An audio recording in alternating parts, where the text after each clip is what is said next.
வணக்கம். இன்னைக்கு நாம உயர்ந்துட்டே வர்ற கல்வி கட்டணங்கள் பத்தி கொஞ்சம் ஆழமா பார்க்கலாமா? குறிப்பா தனியார் பள்ளிகள், அப்புறம் இந்த பயிற்சி வகுப்புகள், இதோட தாக்கம் எப்படி இருக்குன்னு பார்க்கலாம். ஆமா, நிச்சயமா. நம்ம கிட்ட தேசிய புள்ளிவிவர அலுவலகத்தோட ஏப்ரல் ஜூன் 2025 கணக்கெடுப்பு இருக்கு. அது போக அகில இந்திய உயர்கல்வி கணக்கெடுப்பு, அதாவது AISH, அப்புறம் பொருளாதார ஆய்வு தரவுகளும் இருக்கு. சூப்பர். அப்போ இந்த டேட்டாவை வச்சு இந்த கட்டண உயர்வு, இந்த செலவுகள் எல்லாம் உங்கள மாதிரி குடும்பங்களை எப்படி நிஜமா பாதிக்குதுன்னு பார்க்கலாம். அதுதான் முக்கிய நோக்கம். சரி, ஆரம்பிக்கிறதுக்கு ஒரு சின்ன உதாரணம் சொல்றேன். நொய்டால நேஹா பாண்டேன்னு ஒருத்தங்க. அவங்க பொண்ணுக்கு 4ஆம் வகுப்பு படிப்புக்கு மட்டுமே வருஷத்துக்கு 2.5 லட்சம் ரூபாய் செலவு பண்றாங்களாம். 2.5 லட்சமா? 4ஆம் வகுப்புக்கு? அடேங்கப்பா. ஆமா, இது ஒரு தனிப்பட்ட உதாரணம் தான். ஆனா இது ஒரு பெரிய போக்க காட்டுதுன்னு நினைக்கிறேன். சரி, தரவுகள் என்ன சொல்லுதுன்னு பார்க்கலாம். ம் முதல் விஷயமே கொஞ்சம் ஆச்சரியமா இருக்கு. இந்தியால இப்ப பாதிக்கும் மேற்பட்ட மாணவர்கள், அதாவது 51% பேர் தனியார் பள்ளிகள்ல படிக்கிறாங்களா. இது ஒரு பெரிய மாற்றம். இதுக்கு காரணம் என்னவா இருக்கும்? பொதுக்கல்வி அமைப்புல இருக்கிற பிரச்சனைகளா? ஃபண்ட் இல்லாம, நல்ல டீச்சர்ஸ் இல்லாம? அதெல்லாம் காரணங்களா சொல்லப்படுது. போதுமான நிதி இல்ல, உள்கட்டமைப்பு சரியில்ல, தகுதியான ஆசிரியர்கள் பற்றாக்குறைன்னு. ஆனா இங்க கவனிக்க வேண்டிய ஒரு ஆழமான விஷயம் இருக்கு. என்னது அது? இந்த செலவு வித்தியாசம் சராசரியா பார்த்தா அரசு பள்ளிகளை விட தனியார் பள்ளிகள்ல 10 மடங்கு செலவு அதிகம். 10 மடங்கா? ஓகே. ஆனா வெயிட் பண்ணுங்க, முன்பருவ பள்ளிகள், அதாவது ப்ரீ ஸ்கூல் இருக்குல்ல, அங்க இந்த வித்தியாசம் 35 மடங்கு வரைக்கும் போகுது. என்னது, 35 மடங்கா? நம்பவே முடியலையே. ஆமா, இது ஆரம்பத்திலேயே ஒரு பெரிய ஏற்றத்தாழ்வு உருவாக்குது. குறிப்பா கிராமப்புறங்கள்ல பாத்தீங்கன்னா இன்னும் 3ல் 2 பங்கு மாணவர்கள் அரசு பள்ளிகள்ல தான் படிக்கிறாங்க. அப்போ கிராம நகரம்னு பெரிய பிளவு இருக்கு இதுல. நிச்சயமா, வாய்ப்புகள்ல பெரிய வித்தியாசம் இதனால வருது. சரிதான். இது வெறும் ஸ்கூல் ஃபீஸோட நிக்கலையே. பிரைவேட் கோச்சிங் கிளாஸ், அதோட பங்கு என்ன? ஆமா, அது ஒரு முக்கியமான புள்ளி. அது இப்போ ஒரு தனி இண்டஸ்ட்ரியாவே மாறிடுச்சு. நகர்ப்புறங்கள்ல கிட்டத்தட்ட 3ல் 1 பங்கு மாணவர்கள், அதாவது 30.7% இந்த மாதிரி பிரைவேட் டியூஷன் போறாங்க. 3ல 1 பங்கா? ஆமா, அதுவும் ஹையர் செகண்டரி லெவல்ல, அதாவது +1 +2ல பார்த்தா இது 40லிருந்து 45% வரைக்கும் உயருது.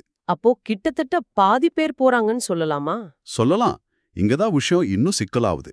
இதுக்கான செலவு சராசரியா ஒரு மாணவருக்கு வருஷத்துக்கு 6,384 ரூபாய் ஆகுது. இது அவங்களோட மொத்த பள்ளிக்கல்வி செலவுல 5ல் 1 பங்கு. ஓ, அப்போ ஸ்கூல் ஃபீஸ் இல்லாம இதுக்குன்னு தனியா ஒரு பெரிய தொகை போகுது. ஆமா, ஹையர் செகண்டரியில இது இன்னும் அதிகம். கிட்டத்தட்ட 3ல் 1 பங்கு, 31.7% செலவு இந்த கோச்சிங்க்கு மட்டுமே போகுது. அப்போ இது ஒரு கூடுதல் உதவிங்கிறத தாண்டி ஒரு கட்டாயம் மாதிரி ஆயிடுச்சா? அப்படிதான் தெரியுது. பெற்றோர்கள் மேல இது ஒரு பெரிய நிதிச்சுமை. ஸ்கூல் ஃபீஸ், புக்ஸ், யூனிஃபார்ம்னு இல்லாம இதுக்கும் செலவு பண்ண வேண்டியிருக்கு. சரி, இத ஹையர் எஜுகேஷன்லயும் தொடருதா, காலேஜ் லெவல்ல? ஆமா, துரதிருஷ்டவசமா அங்கேயும் இதே கதை தான். ASIHC டேட்டா அதை தெளிவா காட்டுது. கிட்டத்தட்ட 3ல் 2 பங்கு மாணவர்கள் பிரைவேட் காலேஜ்ல சேர்றாங்க. உதவி பெறுறது பெறாதது எல்லாம் சேர்த்து. அப்போ அரசு கல்லூரிகள்? அரசு கல்லூரிகள் மொத்த எண்ணிக்கையில 21.5% தான் இருக்கு. ஆனா நாட்டுல இருக்க 35% மாணவர்களோட கல்வி சுமைய அதுங்க தான் தாங்குது. ஓ, அங்க கூட்டம் அதிகமா இருக்கு. அதான் இவ்ளோ செலவு பண்ணி பிரைவேட்ல படிக்கிறாங்களே, அதோட ரிசல்ட் என்ன? வேலை வாய்ப்பு, திறன்கள் எல்லாம் கிடைக்குதா? இதுதான் மில்லியன் டாலர் கேள்வி இல்லையா? ஆமா. பொருளாதார ஆய்வு 2024-25 இத பத்தி சொல்லும்போது கொஞ்சம் கவலை தான் வருது. படிச்சு முடிச்ச பிறகும் பெரிய சவால்கள் இருக்கு. என்ன மாதிரி? முக்கியமான பிரச்சனை ஸ்கில் மிஸ்மேட்ச். அதாவது படிச்ச படிப்புக்கும் பாக்குற வேலைக்கும் சம்பந்தம் இல்லாம இருக்கிறது. இல்ல தகுதிக்கு குறைவான வேலையில இருக்கிறது. ஓ, எவ்வளவு பேர் அப்படி இருக்காங்க? டேட்டா படி 37% முதுகலை பட்டதாரிகள், அப்புறம் 54% பட்டதாரிகள், அதாவது பேச்சுலர்ஸ் டிகிரி முடிச்சவங்க. இவங்க ஒண்ணு வேலை இல்லாம இருக்காங்க, இல்லனா அவங்க படிப்புக்கு சம்பந்தம் இல்லாத குறைவான சம்பள வேலையில இருக்காங்க. பாதிக்கும் மேலையா? 54% பட்டதாரிகளா?